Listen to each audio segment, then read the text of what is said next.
The work session today is going to be about the electrification local law that is on your agenda packet, for review. So I'm just going to kind of give you a little background and walk you through what the law is.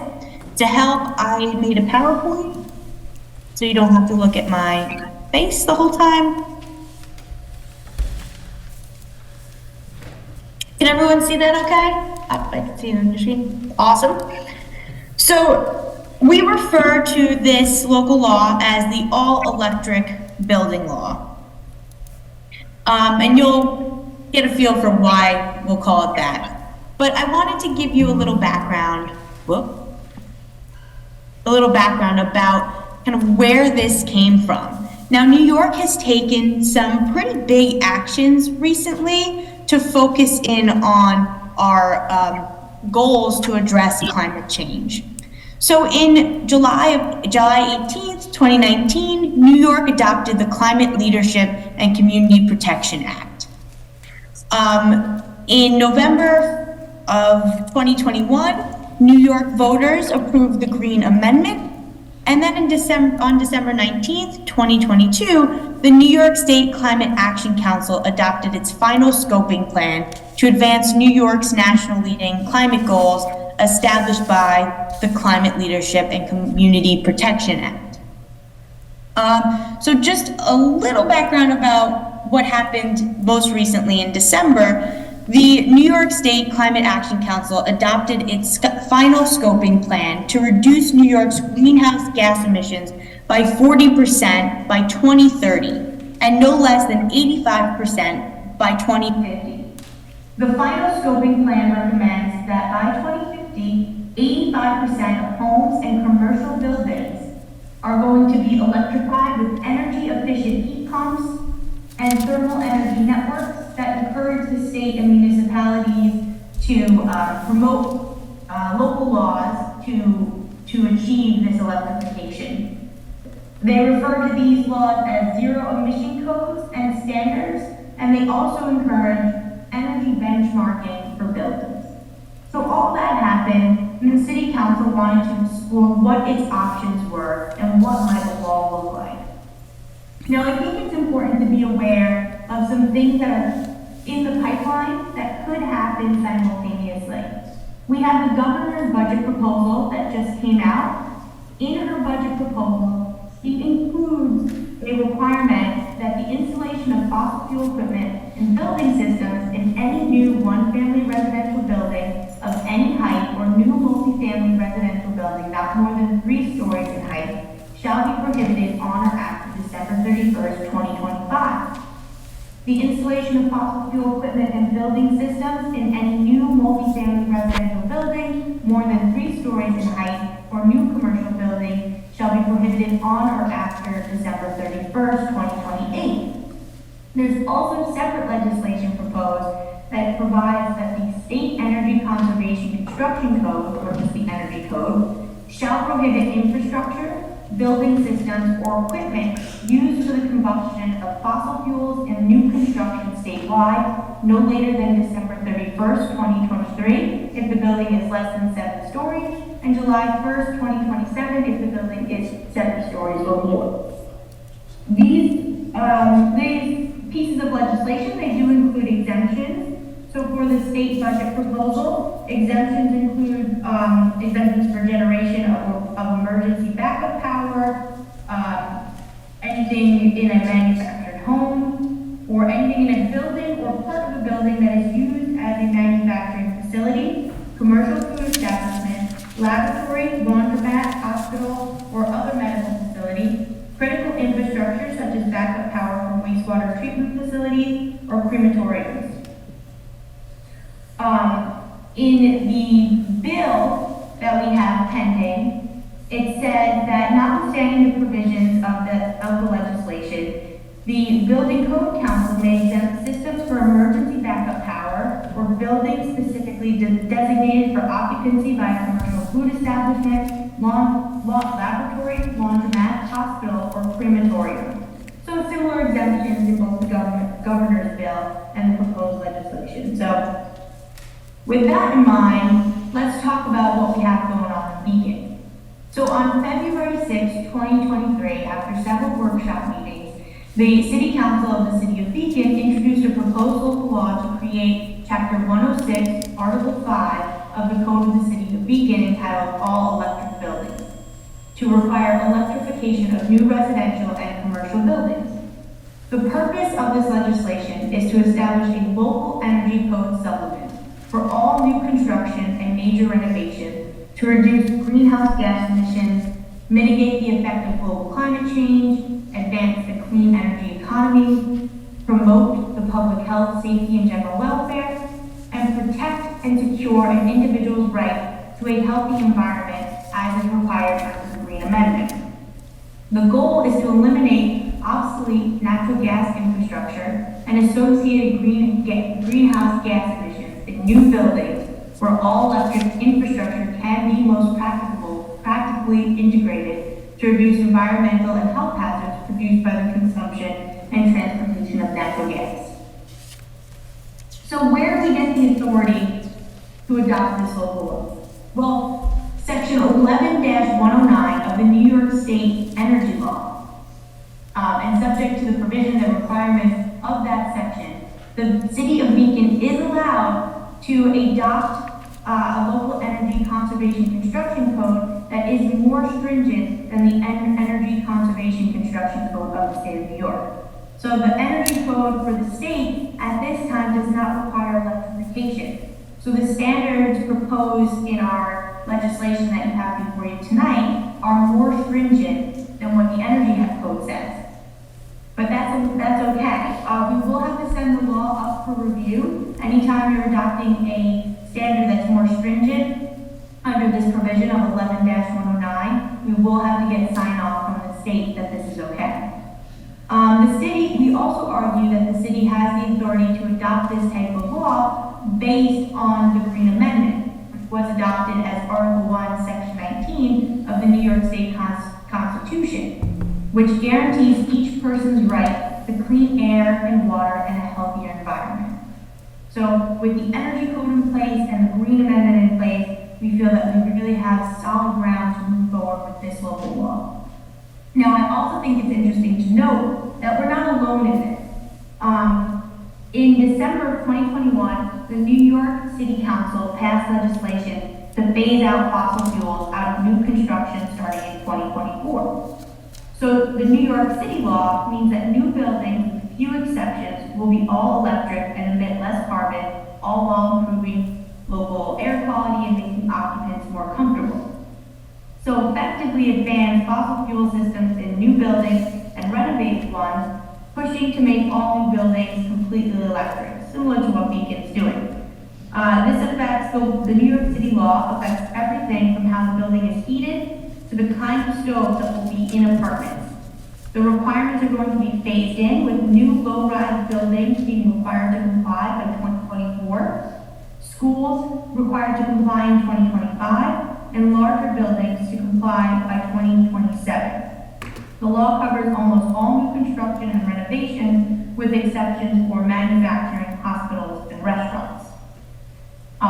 The New York City law focuses on emissions, and the equipment to be in place has to be have very low emissions, and that's what's being phased in. In the town and city of Ithaca, they also adopted similar legislation. If you look on ECOS, there's the complicated point system that they've put in place, but effectively by January 1st, 2026, all buildings shall be built to have net zero greenhouse gas emissions and shall not use fossil fuels for space heating, water heating, or clothes drying. Their law requires that all new buildings are constructed in such a way to produce 40% fewer greenhouse gas emissions than New York State code requires, and will require that new construction be net zero, like I said, by 2020, starting in 2026. This is an overlay to the state energy code, which includes its own efficiency requirements, including lighting, ventilation, and other requirements that have to be met. So you still have to comply with the New York State Energy Code, but on top of that, you have to comply with the town and city of Ithaca's code supplement. And that's exactly what we're doing here in Beacon. We're adding this as a local code supplement. It does not override the energy code, it supplements what's already included in the energy code. So in Beacon, who does our law apply to? The law applies to new residential construction, new commercial construction, and major renovations. So the definition of residential construction, commercial construction, major renovations is set forth in the law. We have defined residential to be any building covered by the residential code of New York State, as well as any building that is classified in accordance with Chapter 3 of the Building Code of New York State in groups R2, R3, or R4, including accessory dwelling units. Any portion of a mixed-use building used for residential purposes shall be regulated as a residential building. Commercial is defined as any building that is not included in the definition of residential building and includes any portion of a mixed-use building used for commercial purposes. Then we have major renovations. Our definition of major renovations in this legislation is any construction or renovation to an existing structure other than a repair or addition where the work area exceeds 75% of the heated floor area and involves the replacement of new installation of a heating or hot water system. Changes to ventilation and air conditioning systems are not considered renovations of the heating system, so they would not trigger compliance with this law. What is not covered by this legislation is the use of fossil fuels to power emergency backup power. That can continue. Municipal water and sewer facilities will not be required to comply, and any project that receives site plan approval from the planning board prior to June 30th, 2023. The reason for that last bullet point is because we're trying to address projects that are going to be phased in, that have received planning board approval but might not be constructed right away, or might have one building constructed with a couple buildings constructed throughout, a 10-year period. So we want to make sure that we're fair and practical in the way we're drafting this legislation. So that's why we have that language in place about the planning board approval prior to June 30th, 2023. So the meat of the law talks about the all-electric building requirements. What are they?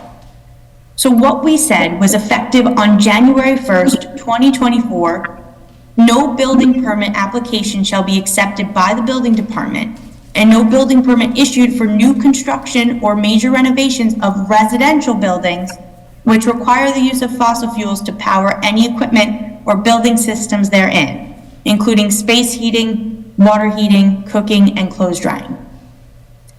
The next bullet point says the exact same thing, but we wanted to make sure it was clear that any residential portion of a mixed-use building is also going to have to comply by January 1st, 2024.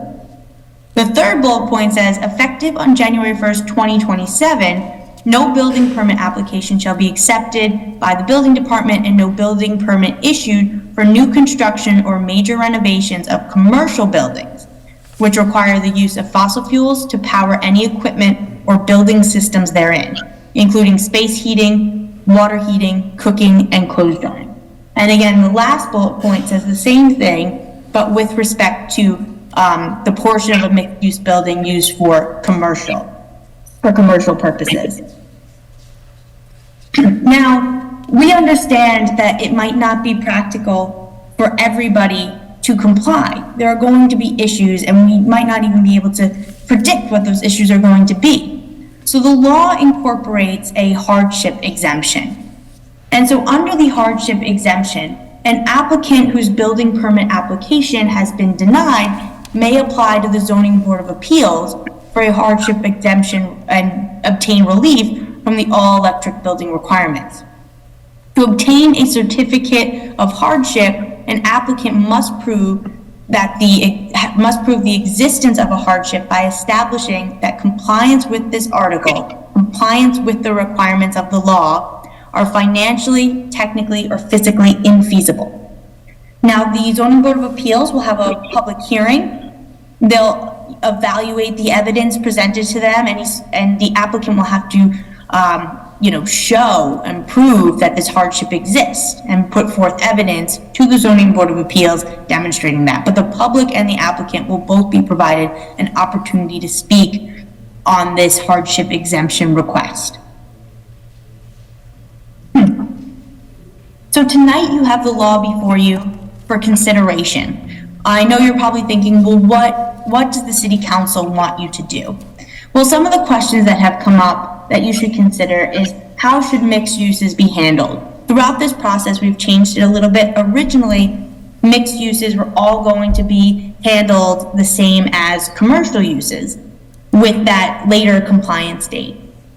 We then decided that it would be possible to split them up so that the residential portion goes earlier, commercial portion could go later. And the result of that might be that these developers do it earlier, right? Why would you have a portion of your building getting fossil fuels and another portion being all electric? So we anticipate the result would be that everything complies earlier, but again, we're leaving it as an option because we don't know what the developer's needs are going to be. But that's something that you as a board can, ask questions about or discuss, because it really is a pending issue. The other pending issues include, should the law exempt buildings used for industrial, light industrial, manufacturing purposes? At this time, they do not. All those uses are classified under commercial, and so would be required to comply with the law. You might want to discuss what other exemptions we should incorporate. We went through what the state has proposed, and the state has some specific exemptions that they're considering. We do not have those same ones in this legislation, but it's definitely something to be aware of and discuss. And then as a board, do you feel that the law is feasible? Do you have any issues regarding developers' ability to comply? We've heard from several developers who seem to indicate that the electrification of both residential and commercial buildings is possible, and it's possible pretty quickly. Many people are already doing it and preparing for it. But what are your thoughts? And then, does the planning board have any questions or concerns about implementing and enforcing the provisions of the law? We're going to have to put it in place, and then we're going to have to make sure that it can be applied, that it can be enforced, and that it's clear to potential developers and applicants. So these are some of the key questions to focus on and discuss when you get to this part of the meeting tonight and look at this local law. We also have a ton of background information in the agenda packet that we've provided also to the City Council that goes a little bit more through what the Climate Action Council did and how we got to this part of the local law. So, I kind of went through it pretty quickly, and then I'd love to hear if you have any questions. Thanks, Drew. I don't know if we're able to fix that.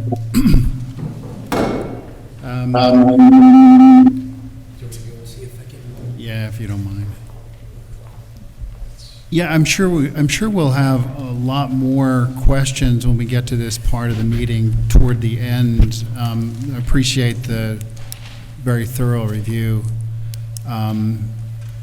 So I guess with a few remaining minutes in our workshop, does anybody have anything pressing they want to ask Drew? Are you sticking around until the end, Drew? No. No. Okay. So we'll ask you our questions. Okay. I won't be able to answer them as well as Drew can. Any questions at the moment? I'm curious about whether there's any effort to assess the source of how much emissions is coming from the source of the electricity that these systems are using. Like, are we actually reducing emissions, or are we just displacing where they're being generated? That's a good question.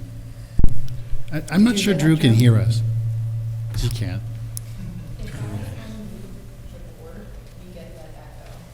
That's okay. That's okay. I think, yeah, let's let's maybe, for a question like that, let's, if you're not. able- Jen, maybe I can call you on speaker?